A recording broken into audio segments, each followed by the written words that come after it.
In today, after our snow day yesterday.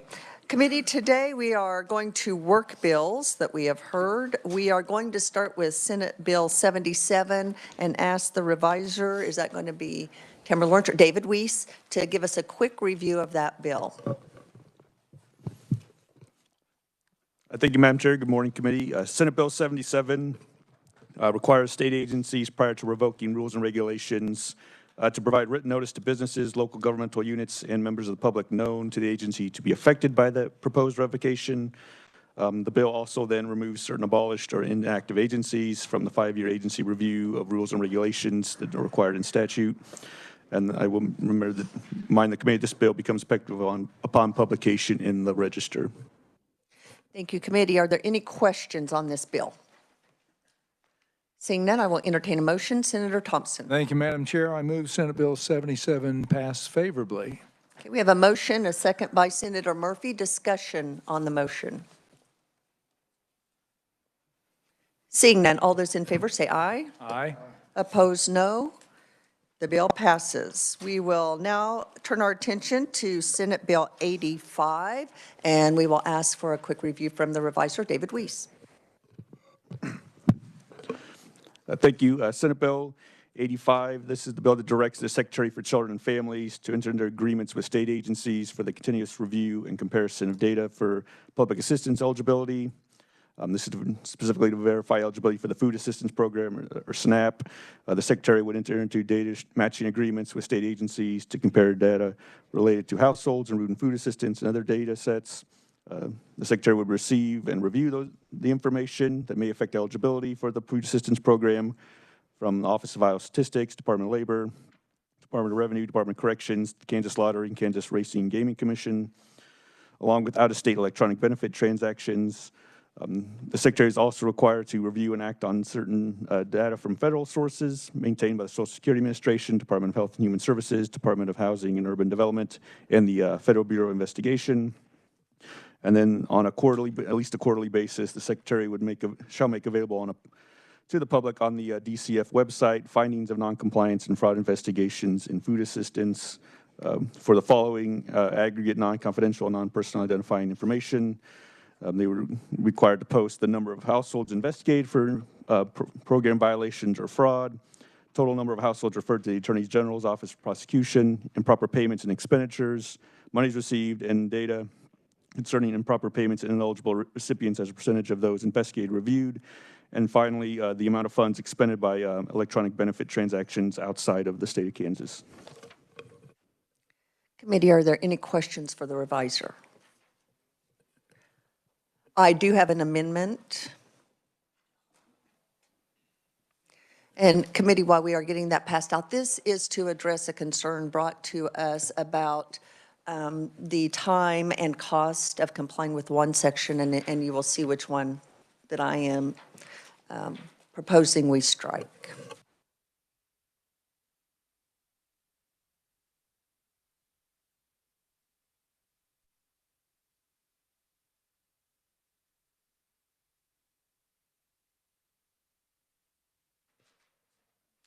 So committee, it is on the back side on page 2, lines 4 through 7. We did hear concerns about how burdensome and expensive that would be to comply with that. So we are recommending, or I am recommending, that we strike that with this amendment. And so with that, I'll move my amendment. Do I have a second? Seconded by Senator Thompson. Any discussion on the amendment? Senator Holscher. Yeah, and maybe this is for the revisor. So by striking that section, because we heard from the opponents in terms of the amount of workload that this bill adds overall, and I don't know that you can speak to this necessarily, but please define for me a little bit more clearly what task this removes, or does it really? Yes, Mr. Weiss. Thank you, Madam Chair. What this amendment would do is remove the requirement that the Secretary for Children and Families review and act on data from the Social Security Administration. I think there was some testimony that that would, they would have a hard time being able to get that information from the SSA. As to the workload, and if I can't really speak to that, though. Okay, so this is just, okay, this is a very small part that it's removing in terms of what was brought up about the difficulty of getting that information. Gotcha. Committee, any other questions on the amendment? Seeing none, all those in favor, say aye. Aye. Opposed, no? No. Amendment passes. We are on the bill. Are there any other amendments? Seeing none, I'll entertain a motion to pass out as amended. Senator Thompson. Thank you, Madam Chair. I move we pass out Senate Bill, which one were we on? Senate Bill 85 as amended favorably. We have a motion. Do we have a second? Seconded by Senator Thomas. Any discussion on the motion? Senator Holscher. Thank you, Madam Chair. I have huge concerns with this bill. We'd be re-verifying information that has already been verified, and we are supposed to be working in the name of government efficiency, and this makes government bigger and adds more red tape. It makes me wonder if we need a field trip to go see all of these steps or some better way to have it illustrated to us, all the different steps that are in place already in terms of verification. I mean, and the whole process starts with a 31-page application that has a lot of safeguards to it and requirements. Again, already a lot of checks in place, as we found out from some of the testimony later, while one of the proponents indicated that our error rate is much higher. It is not. It is right in line with national standards. We have other states that have error rates of 22%, 14%, another 22%, 60%, where ours is right in line at 12% of at the national average. So again, this seems to be re-verifying, causing our employees to re-verify information that's already been verified. So I will be opposing. Thank you. Committee, any other questions or comments? Seeing none, we have a motion and a second. All those in favor say aye. Aye. Opposed, no? No. Passes. We will now turn our attention to Senate Bill 161 and have a quick overview from the reviser. Is that David or David? Okay, David Weiss again. Thank you. Senate Bill 161 would prohibit any state agency from seeking or implementing any public assistance program waiver or other authorization from the federal government that would expand eligibility for a public assistance program or would increase costs to the state, unless the legislature expressly consents to and approves of such waiver or authorization by an act of the legislature. The prohibition will not affect any state plan amendment or waiver program that is being implemented as of July 1, 2025. And the bill does define public assistance program to mean any assistance under KSA 39-709, that is temporary assistance for needy families, TANF, food assistance, SNAP, the child care subsidy, and medical assistance or Medicaid. Committee, what questions do we have for the reviser? No questions. No questions. I believe we have an amendment. Senator Murphy? Yes, I do have an amendment.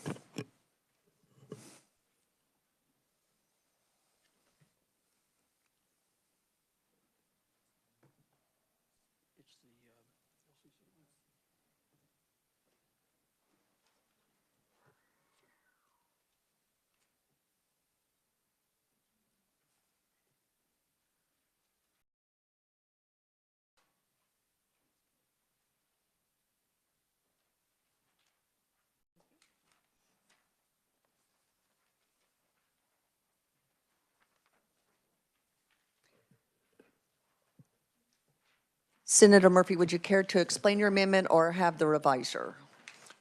I'll let the revisers do it initially, and then I'll make some explanation. Okay. Mr. Weiss. Thank you, Madam Chair. Yes, on the amendment there, it would say, it would actually allow the Legislative Coordinating Council to approve any waiver or authorization when the legislature is not in session. And then does also then make it a little technical amendment there, strike paragraph, insert section. That was just but this would actually, but the LCC approval would be when the legislature is not in session. Otherwise, it would have to be an act of the legislature when they're in session. Senator Murphy. Thank you, Chairman. Yeah, there was concern during the during testimony that when we're not in session, what are we going to do? It's going to take a lot of time. to get all this dealt with and get things approved or whatever like that. So this is an effort to alleviate that, so that the LCC, which is already in place, can take care of that when we're out of session. Do we have a motion on the amendment? Senator Murphy? I make a motion that we amend 161. We have a motion and a second by Senator Thompson. Any discussion or questions on the amendment? Senator Shane. Thank you, Madam Chair. Senator Murphy, would you interpret this then as providing the LCC the opportunity to stop action? Because I think maybe that's the gap that we see, is that there's no opportunity for the legislature or any body that represents the legislature to stop action. Is that the aim? That's correct. They can either approve or not. Okay. Any other questions or comments? Seeing none, all in favor of this amendment, say aye. Aye. Opposed? No. Amendment passes. Senator Thompson. Thank you, Madam Chair. I have an amendment.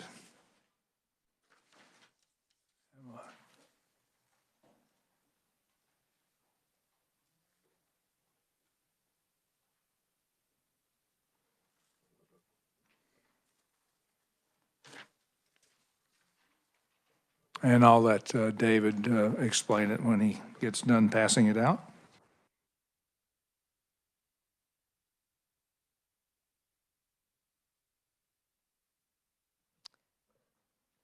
Okay, Reviser Weiss. Thank you, Madam Chair. Yeah, this amendment was also brought up during part of the testimony. This would say, kind of insert a new subsection B to Senate Bill 161, and then move the definition sections to subsection C. That this would say, on and after July 1, 2025, no state agency shall seek or implement any change to funding structures, day services, or targeted case management services for persons with intellectual or developmental disabilities, unless the legislature expressly consents to and approves of such change by an act of the legislature. Senator Thompson. Yeah, thank you, Madam Chair. We heard from some of the conferees and also from IDD families across the state that these were being made, these changes proposed by KDHE and KDADS were being made without adequate input. And of course, we've been dealing with this wait list for a long time. There are families that have waited 10 years to get their loved one on some of these additional waivers. And so I think the legislative oversight is good because if there are any proposed changes, then we can ask the questions, allow the input from the families, and do a better job with that. So with that, I move my amendment. We have a motion. Do we have a second? Seconded by Senator Shane. We'll go with Senator Shane. Any discussion on the amendment? Senator Holscher. I would put some caution, thank you, Madam Chair. I would put some caution towards this amendment and this bill overall because it's my understanding the individuals that were part of the proponents here, Big Lakes, Interhab, in regard to that IDD situation, it's my understanding they are having a meeting this afternoon with KDAD. So essentially, as we look at this, when we're talking about the group of proponents, we really only have one. I mean, in the respect that we have another group here that has kind of a different issue that hopefully is getting addressed. So like I said, I do put caution towards this bill and the amendment overall because of that piece that's in there. It feels a little premature actually to be acting on this bill if we're thinking of that IDD situation, which potentially could be resolved this afternoon. Any other comments or questions on the amendment? Seeing none, we have a motion and a second. All in favor say aye. Aye. Opposed, no. No. Amendment passes. We are back on 161. Are there any other amendments? I'll entertain a motion to pass out as amended. Senator Murphy. Thank you, Madam Chair. I move that we pass 161 as amended favorably. We have a motion. Do we have a second? Senator Shane, any discussion on the motion? Okay. Senator Holscher. Thank you, Madam Chair. Yeah, again, I have several concerns with this bill. Again, it does feel a little premature in light of potential activity happening this afternoon. But it's another example of where we would potentially be delaying and reducing benefits while increasing staff time. We already have Bob Bethel, we have the post-audit process, we have the budget and appropriations process in place. And the concern here is that this is going to create bottlenecks by adding more red tape, which does not feel very efficient. So I will be opposing. Thank you. Any other questions or comments? Senator Thompson. Yeah, thank you, Madam Chair. You know, we heard from the Inspector General about all the issues with oversight that's necessary. They provide input to the Bob Bethel Committee, but they have no teeth.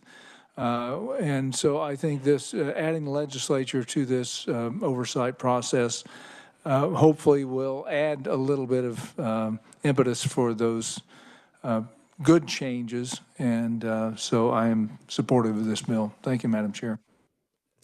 Senator Shane. Thank you, Madam Chair. I am also supportive of this bill because it recognizes the legislative interest and authority when it comes especially to big appropriative changes for our state. And we know that there's been some pretty egregious overreach on the execution and utilization of federal spending authority and the ability to use the spending authority to influence state policy. So I think this is an important check as we try to balance out state and federal powers and represents our legislative interests in this. So thank you. Any other comments or questions? Seeing none, we have a motion and a second. All those in favor say aye. Aye. Opposed, no? No. Motion passes. We will now turn our attention, committee, to Senate Bill 99. This is the bill that we heard yesterday. We will ask for a quick review from our reviser, David Weiss. Thank you, Madam Chair. Senate Bill 99 requires the head of each state agency in consultation with the Director of the Budget to certify on or before June 30, 2025 to the Secretary of Administration the number of vacant positions in each state agency paid from appropriations from the State General Fund that have been vacant for more than 180 calendar days as of June 30, 2025. The Secretary of Administration shall abolish those certified vacant positions on July 1st, 2025. The abolished positions would be deleted from the budget documents and reports prepared by the Director of the Budget, the Governor, or the Legislative Research Department for submission to the Legislature. The bill also provides that for fiscal year 2026, the amount in each account of the State General Fund budgeted for the payment of salaries and wages, including fringe benefits of those abolished positions, would be lapsed from each account of the State General Fund. The bill defines state agency as any agency named in Appropriation Act of the 2025 regular session of the Legislature, and the bill is effective upon publication in the Register. Thank you. What questions do we have for the reviser? Senator Thompson. Thank you, Madam Chair. I know one of the concerns yesterday we heard about from the AG's office about some of the shortages of attorneys and their trouble getting attorneys in there and the hiring process. Were we able to find out any more? I'm not, listening on WebEx is very hard.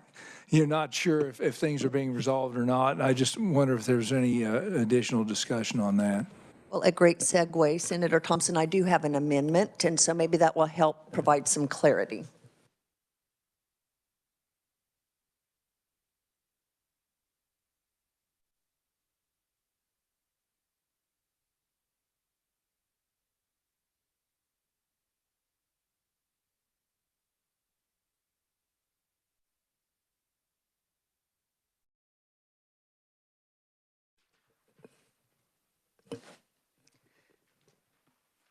So committee, what this amendment does, I think addresses the concern, and I don't know that the intent was ever to abolish FTE positions. It's the funding of the FTE positions that are held vacant longer than 180 days. So this amendment allows them to keep those FTEs, but the funding will lapse after 180 days. So they will still get the funding up until 180 days for those vacant positions, but the funding will lapse, but the FTE will still remain open until filled. So that is what this amendment does. So I will move my amendment. Do I have a second? Second from Senator Thompson. Any discussion on the amendment? Senator Holscher. Thank you, Madam Chair. My question is this. Some of the opponents who spoke yesterday indicated that because they haven't been able to fill those positions, the funding has had to be used potentially to hire contracted individuals to fill those spots. So, and sometimes not only have they had to use the funds that were designated to actually hire a full-time person, but because contracted positions tend to be more costly, then they've had to use funds from like their general budget to cover that. So what happens in those cases?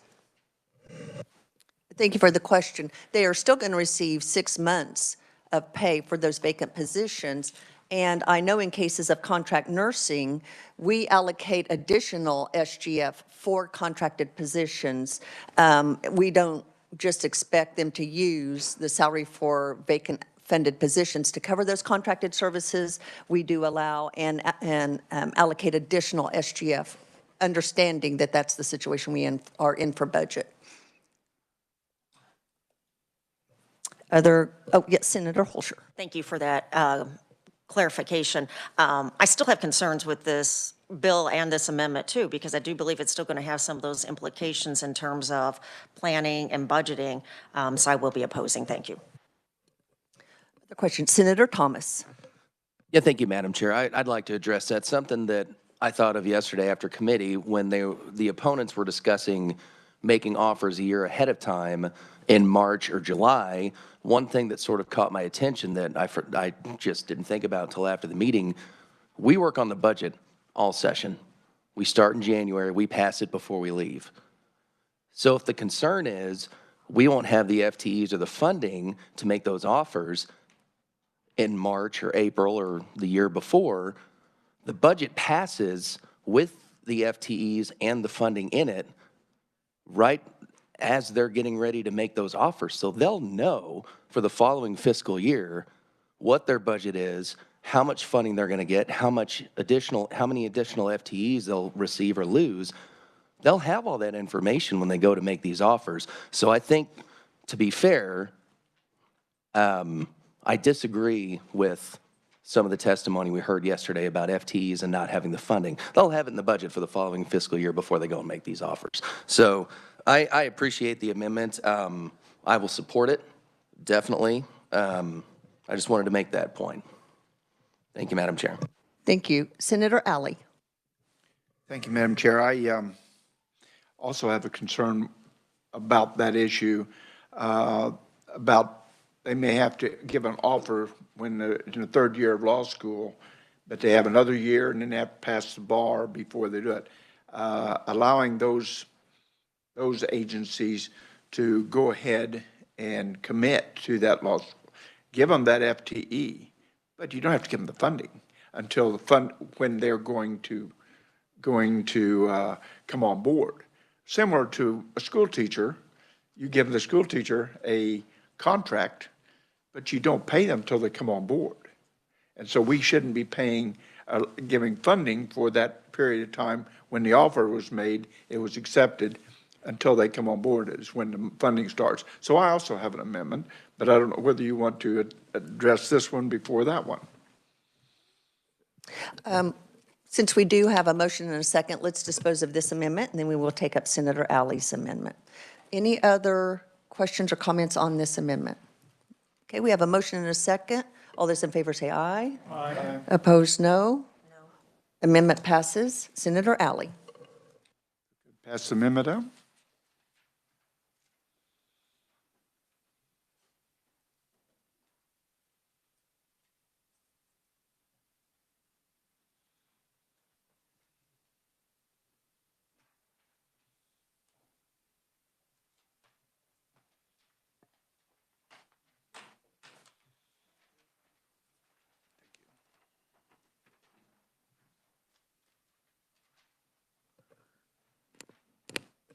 And Senator Alley, would you care to explain it or have the revisor?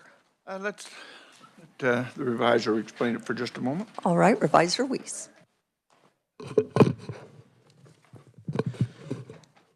Thank you, Madam Chair. The amendment before you would really kind of exempt a certain positions from the definition kind of vacant.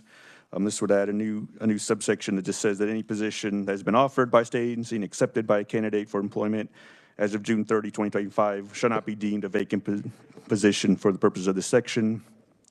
The amendment further states that a state agency shall identify the start date for the offered and accepted position and include any necessary funding for that position as part of the agency's budget request for the applicable fiscal year, whether it's kind of taking account that delay in the start date. Senator Alley, sorry, I'm still reading.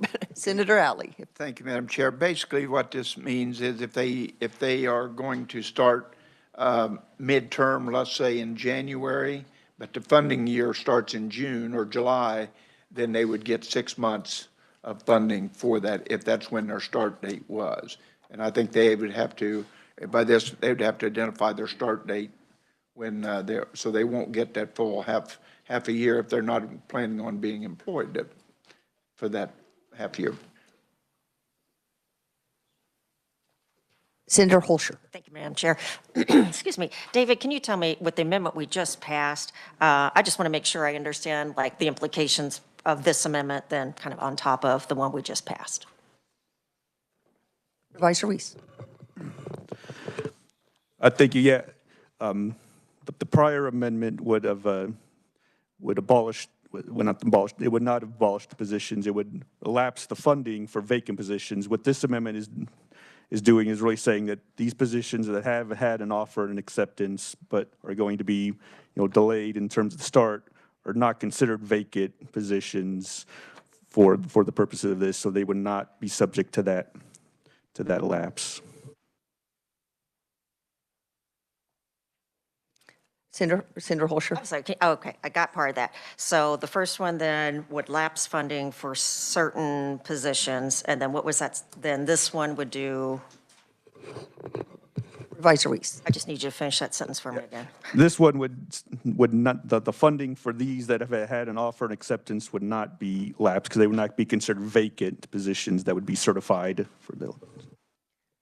Senator Thompson. Yeah, I think this addresses some of the concerns the AG's office had, particularly, if they offer, they're having trouble getting attorneys over there. And if they've got somebody that's accepted an offer and they know they're going to come on board, it sounds like a pretty good compromise to me. So, we want to make sure they have the people they need, but still balance that effort of trying to get rid of the vacant FTEs that are just sitting there, so. So my question would be, the funding then is continuous. So let's say that an offer is made to a second-year law student, and they've accepted, but they don't graduate for a year and a half, and they're not going to start work for a year and a half. They would still get that salary, the agency would, for a year and a half because that has technically been filled. Is that what this amendment would do? Madam Chair, that's correct. That would not be considered a vacant position, so there would not be a lapse of the funding for that position. In light of that, I think that provides a very huge loophole that basically negates the intent of this bill. So I understanding that, I'm going to have to oppose this amendment. So Senator Alley. I think that was the intent that we have here is the state agencies shall identify the start date for such offer and acceptance of the position and include the necessary funding for such position as part of the agency's budget. So if they have a start date, our fiscal year starts in July, but their start date isn't until September. They could identify the position as an FTE, but they would not get the funding. The intent was they would not get the funding until July, or until the guy starts in September. So they wouldn't get that first 6 months of funding. The prospective attorney, for instance, hasn't passed the bar. They passed the bar. They start in January. The first 6 months would not be in their budget. According to that's what was my intent. They have to tell us when the start date was of the employee, and then they can calculate. Okay, I understand what you're saying, but I'm not understanding that that's the way the amendment reads. Can you please clarify, Revisor Weiss? Yeah, Madam Chair, yeah, I think that's correct. I think if we need to make that we would have to adjust the amendment. I mean, the thing is when if the funding is lapsed for these positions, I mean, then they'd have to come back as part of the appropriations process as their agency request. I mean, I don't think they would, if the funding's not there, if they start in, say, September, they'd have to come back to the legislature in January and ask, well, we had a person start in September, we need now funding for this. So we probably have to adjust the language here if that's the intent. Senator Alley. Madam Chair, the way I see this, it would be simply if you knew that you had an employee that was going to be there in the second half of the fiscal year, you would just add 1/2 FTE for that, and that would be in your funding. You would not get that funding until that employee starts. So if he starts in January, then they would get funding from January till end of June. You wouldn't get the first half of that funding until that's the reason you put the start date down. Okay, Senator Thompson. Thank you, Madam Chair. And maybe we do need some clarifying language on this so that it's very clear. I understand the intent, totally. But perhaps it should be, shall not be deemed a vacant position for the purposes of this section, and then add a sentence in about, however, funding will not become available until the start date of the new employee. I'm not sure what the correct language should be, but something to the extent that it is clear that, you know, we're not eliminating the position, it's not vacant, it's going to be filled, but the funding doesn't follow until the employee reports for work, comes on board. I don't know, something like that, perhaps. Senator Murphy. Well, thank you, Chairwoman. I appreciate what you're attempting to do. I think as confused as we are, I'm afraid when the implementation comes, it'll be equally confusing, if not more so. So maybe let this go for now and maybe look at it a little better. We can do it on the floor if we need to. That would be my recommendation, I think. Senator Alley. I withdraw my motion for this amendment, but I think we need to consider the implications would be if we don't do this. I think you're going to give funding for 6 months that they may not be employed. Okay, so we have a withdraw, and did we have a second on this amendment? No, okay. Just making sure we're covering our bases here. So I appreciate that, the intent, but maybe we need to do some more work on the verbiage. I appreciate that, Senator Alley. Are there any other amendments on this bill? Seeing none, I'll entertain a motion to pass as amended. Senator Thomas. Thank you, Madam Chair. I move that we pass Senate Bill 99 out favorably as amended. We have a motion. Do we have a second? I'll open it up for discussion here in just a moment. Do we have a second? Seconded by Senator Alley. Discussion on the motion. Senator Schmidt. Thank you, Madam Chair. I'm just concerned that we're kind of putting the cart in front of the horse here if we're really not clear about what the verbiage is here for 99 passing out of committee, if that's what we're talking about doing. Concerns about that. Senator Thomas. The concern was on the amendment, not the bill, Madam Chair, if I remember correctly, because Senator Alley had the amendment, and that was where the verbiage got a little confusing. The rest of the bill we were fine on. That is correct. And then Senator Alley withdrew his motion on his amendment. Senator Schmidt. But I share Senator Alley's concern that what he was trying to address with the amendment, and it sounds like there is at least a good number of people here on the committee that are genuinely interested in trying to address that issue. We weren't able to do it with that amendment, but I'd be concerned about passing it out of committee if we're not really all on the same page on that yet. Senator Thomas. Well, the beauty of what we do is it doesn't go from committee to the governor, so we can amend it on the Senate floor. We all know that the amendment's coming. A majority of us sound supportive. So when it comes on the floor, I'd be happy to support it once we get the verbiage right. And sometimes the best time to debate and add an amendment and get the language right is the committee of the whole. So, Yes, Revisor Weiss. Thank you, Madam Chair. Maybe just to kind of help kind of clarify where we're at now. We had the First Amendment adopted that would not abolish the positions, but it would lapse the funding. So the positions for all these agencies would still be in place under this now amendment, but the funding's gone. So then if somebody has made an offer to a candidate and there's acceptance on that position, the position's still there, but then they would then have to come back and then have the funding from the legislature at some point to actually fund that position. And to Senator Thomas's point, the way we do the budget, they know that funding for the year and the next fiscal year. So they do know the funding amount going forward. So to his point, Senator Shane. Clarifying question for the revisor. As drafted with the amendment, could there be a situation wherein the funding would lapse and then someone would start prior to the next fiscal year? Revisor Weiss. Madam Chair, that may be possible because it'd have to be, the vacancy would be as of June 30, 2025, which is fiscal year 2025. The lapse actually occurs in fiscal year 2026 for all these vacant positions.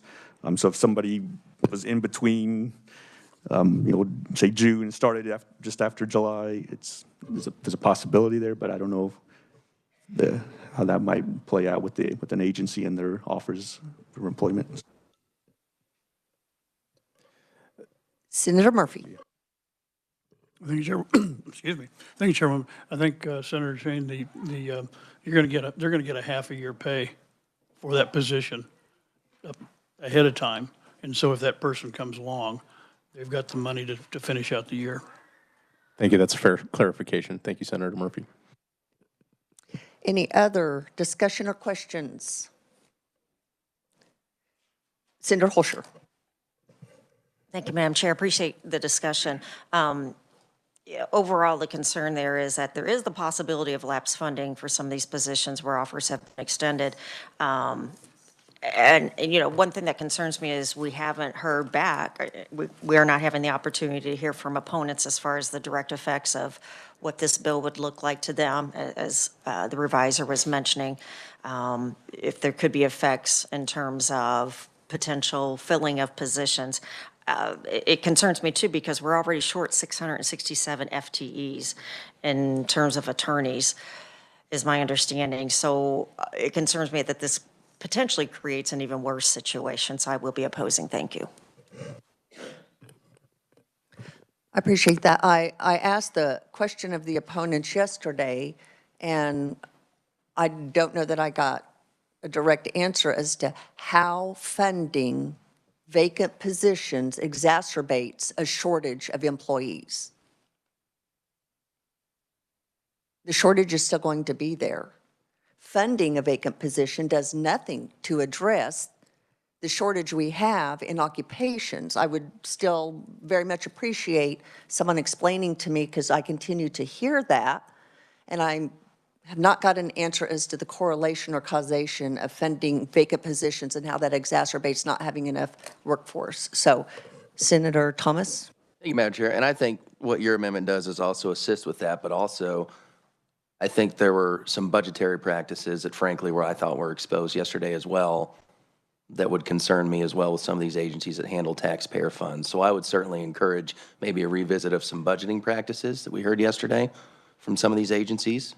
And I think your amendment helps. And I think what Senator Alley was trying to do as well makes this a little bit cleaner and a little bit more palatable. But I also think at the end of the day, it's taxpayers on the hook for this money. And we got to do what's best for the taxpayers. And funding positions of people that aren't there.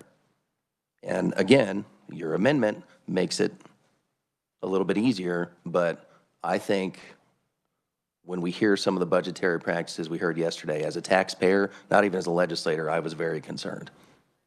So Any other questions? Senator Alley. Madam Chair, your amendment, I didn't know it was coming, for one thing. But I think we're going to fund for 6 months if they put an FTE in there. You're funding 6 months. At 180 days, if they have not hired that person, that funding goes away for the last 6 months, but they still get the first 6 months. So if they want to hire somebody in the last 6 months, they got it for the first 6 months anyway. So do we ever recoup that first 6 months that they didn't have somebody hired? Senator Alley, the beautiful thing, as has been mentioned about this, is once this passes out of committee and we have a short turnaround, I have a feeling that there will be a solution worked on for the very concern that you are bringing, sir. Thank you. Yes. Any other questions? Senator Shane. I think I just want to, I guess it builds off of Senator Alley's points. This has almost got 3 prongs to this issue. And I think in the spirit, and Senator Thomas, please feel free to comment. I think that the spirit of the bill, there's a few things. There's the allocation of funds that end up not being expended for the purpose for which they were allocated. And I think that, Madam Chair, your amendment helps address some of that. But there's also the concern around chronically holding FTE positions that are never filled and the ramifications that has on budget strategy and practice. With the amendment, this doesn't necessarily address that piece of the stool. And I think that was part of the stool that Senator Thomas was trying to address, was that generally with personnel strategy and budgeting, I think that if we took a deeper dive, we could examine where there are positions that are chronically unfilled. And by chronically, I mean for even years at a time. And I don't know that our state, this might be a question to pose to our research team. I don't know if our agencies practice where each FTE is given like a unique identifier where we could track where there are specific positions that are chronically unfilled beyond that 180 days. And that might be something to address. And then the third stool, we heard in testimony that there is voluntary return of unutilized funds for FTEs. And this does not necessarily address that. So in the instance, like I think Senator Alley was alluding to, well, we had someone that came in 9 months into the fiscal year, but we got 6 months worth of funding. Well, what about that 3-month differential? And should the agency be compelled to return that 3 months of funds that were not utilized for that position? So those are like the 3 pieces that I see to this puzzle, but certainly, Madam Chair, your amendment in the bill as drafted, I think, does address one of those pieces of this issue. Yes, and when we get into looking deeper into the issue of shrinkage, which is what Senator Shane is referring to, it gets very complicated. I don't know that we need to make it that complicated. So again, just due to timing and needing to move forward, this is definitely not the last opportunity to address all the issues with this bill. But I do feel comfortable that we are at a place where we can pass it out of committee and then continue to work on the issues that have been expressed by the committee. Any further discussion? Seeing none, we have a motion and a second. All those in favor say aye. Aye. Opposed, no. Motion carries. Committee? Tomorrow, you will notice that we have a joint meeting scheduled with the Modernization Committee on the House side. Please note the room change. And I understand that this is kind of a last minute, so if you're not able to be there, I understand. Just please let us know so we can make appropriate arrangements. But seeing no other business before this committee today, I thank everyone. We are adjourned.